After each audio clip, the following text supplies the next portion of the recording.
Now he led the team in tackles against Arizona, and you forced that big turnover. Obviously, turnovers all week were an emphasis. You end up getting 4 on the day.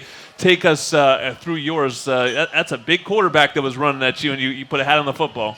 Yeah, Khalil Tate, I give him all his props. He's one heck of a runner. He's real physical. Early in the game, he was really trying to bring it every time he got a chance, to one-on-one against the defensive back. He was really trying to, bring the pain. And they tried to run. It was a rollout fake and then like a QB blast up the middle. And I was a post safety, and he got up on me pretty fast. And I could just tell in his eyes he wasn't trying to shake me or anything. I could just tell that he was. He's not a slider. No, not at all. No, like he wanted me because he pointed at me a play before, so I could tell that he was really going to try to bring it. And he got super low. And so me adjusting on the fly, I got lower than he did. And my shoulder pad, hit the ball out, and Adoree picked it up. The rest was history. Now, Coach said that specific tackle was worked on during the week of practice, and you executed it perfectly by getting low and doing it all. Is it something that is instinctual, or did you actually? I mean, is this one of those things that you actually took from practice to the game? I mean, I think it's both. When you practice, making the opposing team fumble so many times during practice, it comes to be instincts naturally. So once I naturally seen him get low, I knew that I had to get lower than he did. So I got lower than he did. His helmet was pretty low to the ground actually. Yeah. But I got lower than he did, and I came up. It's a few pictures where you can see my elbow and knee on the ground lower than he is. But I give it all credit to Coach Pendergast and Coach Bradford. Teaching us those things during the week. And me taking it to the game, that's just based off of what they did during the week.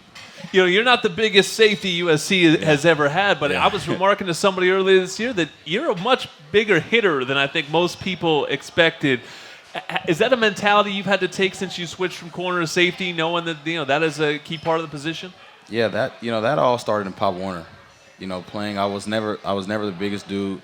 Me and my brother, we were always the smallest dudes. We played up a year with the older guys, so we were always the smallest dudes. So, being the smallest dudes, you got to either be fast or you got to be physical.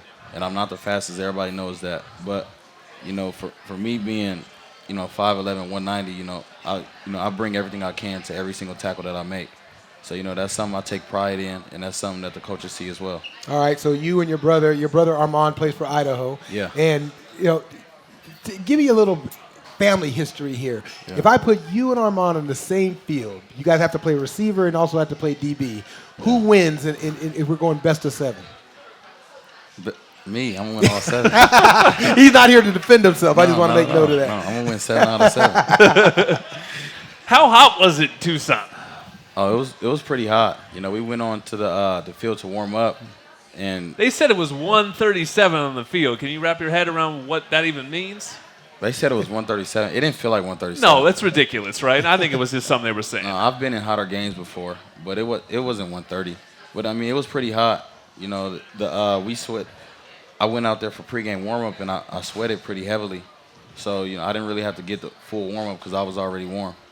What do you prefer? Last year you played in Friday night November in Boulder and it's freezing, and then this time you're playing 100-degree weather in Tucson. What's worse? I guess I should say. You prefer, I'm sure, 70 degrees in a night game at the Coliseum. Oh yeah, absolutely. The cold Boulder is the worst place I've ever played. I remember the year I was redshirting, I was still traveling with the team. Oh, it was terrible. And Coach O was the head coach at the time. We went, and it was like 19 degrees with a wind chill. It was terrible. And I wasn't playing, so I was on the sideline just wrapped up, and it was the worst feeling I've ever had, so I don't never want to feel that again. Yeah, it doesn't matter to me. I can just tell you. You're cold 100%. JJ it doesn't matter not want the cold weather games. Yeah, I was in the booth. It didn't matter to me. I was fine. You talk about the transition. I mean, Jordan mentioned a little bit from corner to safety, right? Mm-hmm. And how much has that helped you in terms of your overall ability? Because I've always known you as a great instinctual player, even in high school and watching you play. And then now the movement from corner to safety, it's actually your instincts are taking over. It really leads to a lot of your play. Talk about that. Yeah, playing corner, like I said before, I wasn't always the fastest guy. So I had to rely, on my instincts and my football IQ. And I was able to, call out routes and do things like that in high school. And I think me taking that to college was big for me. You know, I was able to really get in the film and really study heavily, and I'm able to, you know, call stuff out. You know, I know every defense like the back of my hand. And for me switching to safety last year, I think that was big for me. I feel like that restarted my career because, you know, I was under the wind a little bit as a freshman. You know, I was getting penalties and things like that. And then Adoree came in, and he had an excellent freshman season. So, you know, I was behind him. You know, I was behind the pole a little bit. But they moved me to safety, and I made a new name for myself. And I feel like instincts at safety is one of the biggest things you can have because when you can anticipate, you know, you can anticipate under routes and over routes when you see them, when you see guys line up. That can help you a lot because it helps you play much faster. You know, I got one quick thing. He has 26 tackles on the year. 25 of them are solo. Do you get the picture your teammates hate you by not helping you out on some of these tackles? No, not at all. 25 are solo. How does that happen? How does somebody have 25 solo tackles out of 26? Because he's last man. Because there's nobody behind Chris. 25 game saving, touchdown saving tackles. I mean, when you're the last man in defense, you know, you know the coaches really take it to heart. You know, you must get that man down, no matter what. You know, you play safety for a reason. The pressure is on you. If there's a long run, the pressure is on you to get the man down. You know, but also, you know, a lot of those tackles, you know, are up in the line of scrimmage. You know, I played, you know, Coach Clancy likes to use me, you know, up in the box a little bit. You know, he's been doing a little bit more with me lately, you know, blitzing a lot. So, you know, I love what he's doing with everybody.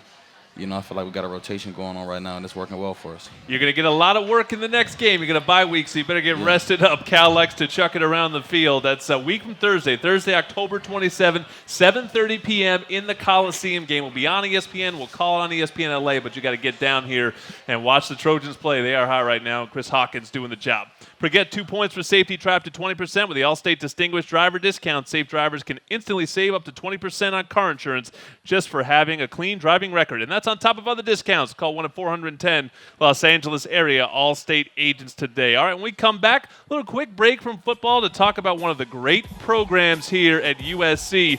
It's men's water polo. James Walters and Blake Edwards next on Trojans Live.